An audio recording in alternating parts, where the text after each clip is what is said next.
Ever since Donald Trump got elected, the Democrats and the media are going absolutely crazy with the whole Russia hacking thing.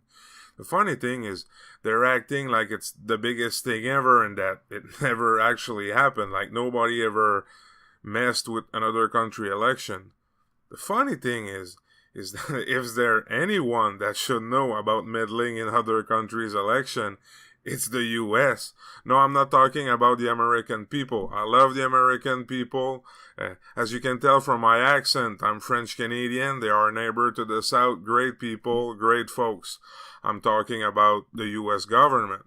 Now, there was a very good article in the LA Times that talked about the 81 time from 1946 to 2000 that the US government actually messed with other countries' election. Now, since 2000, there's been other cases of US interference in foreign election. Now, of course, today we're not going to cover all the cases because the video would be way too long, and I'm not going to go into every detail of everything that happened. But we are going to look into a few cases to give you a general idea about election interference. Now, I do encourage you to go out and do your own research about this subject because it is very fascinating. Now, the first one we're going to look at is the 1953 coup in Iran. Now, Mohammad Mossadegh became Prime Minister of Iran in 1951, democratically elected and everything. Now, this guy, he wanted to nationalize the oil. So, corporation, they don't like that term very much, nationalizing. So, they make sure to make calls to their friend in the government. So, first thing you know, the CIA and the MI6 start organizing a coup. And in 1953, would you look at that? They get rid of the guy.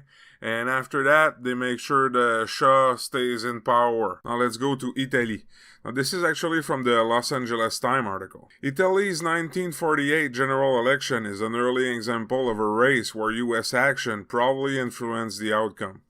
We threw everything, including the kitchen sink, at helping the Christian Democrats beat the communists in Italy, including covertly delivering bags of money to cover campaign expenses, sending experts to help run the campaign, subsidizing port projects like land reclamation, and threatening publicly to end US aid to Italy if the communists were elected. Intervention probably played an important role in preventing a Communist Party victory. And this part is very important, Ian. Not just in 1948, but in 7 subsequent Italian elections. Now, you might say 1948 is a long time ago, but if you had 7 elections after that, it carries on for a long, long time. Now, let's go to Guatemala. Now, in 1951, Jacobo Arbenz became president. Now, the guy was a nationalist. Now, he was on the left, but first of all, he was a nationalist.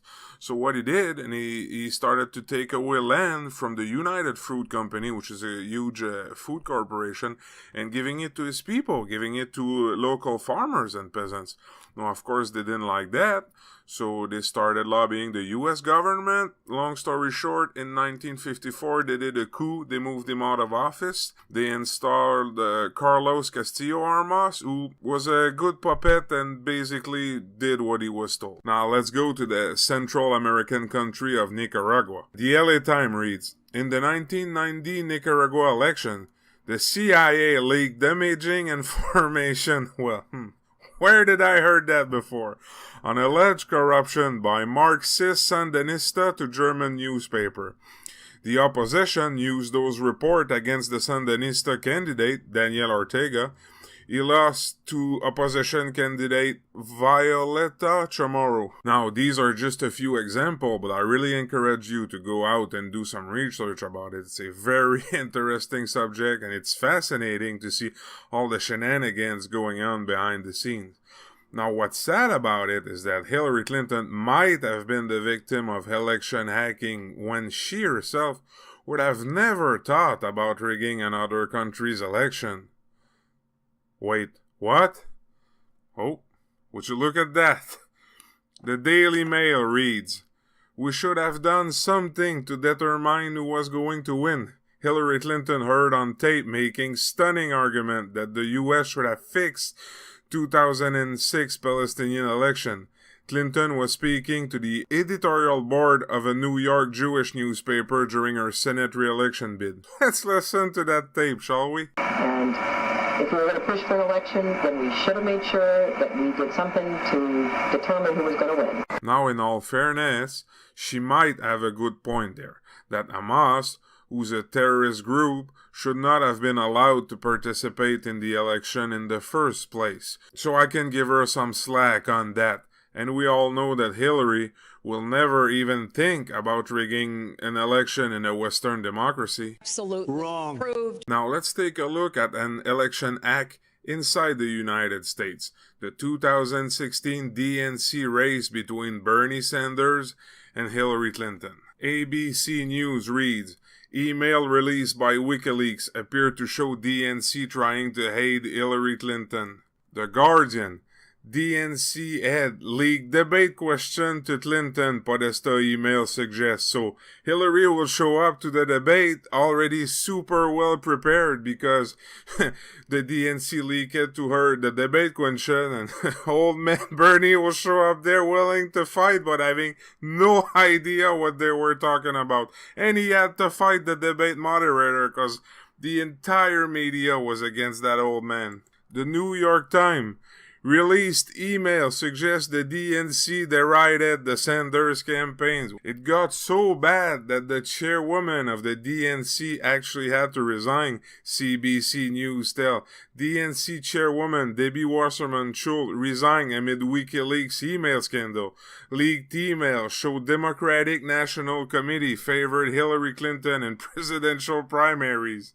Now let's take a look at one last election the US interfered with. Time magazine in the 90s. Yanks to the rescue. The secret story of how American advisor helped Yeltsin win. Yep, they fucked with the Russian elections too. Because of course they wanted a drunk buffoon to be leading Russia. I just want to show you a quick little video that perfectly illustrate how much of a tool and how bad the US had absolutely no respect for Yeltsin. I mean, the guy was the president of Russia, and it's Bill Clinton totally humiliating him, laughing at his face in front of the whole world. Я надеюсь, что вы правильно все это поняли.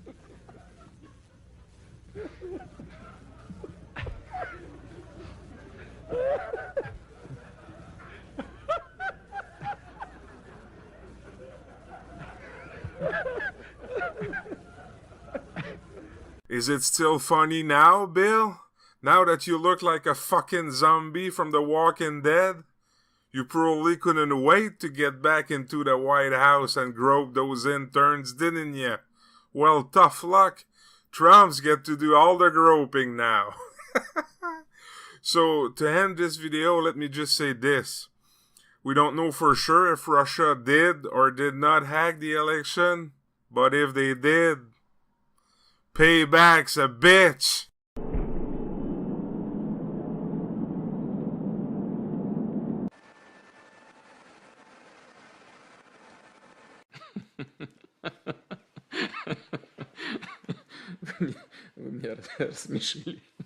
Thanks for watching.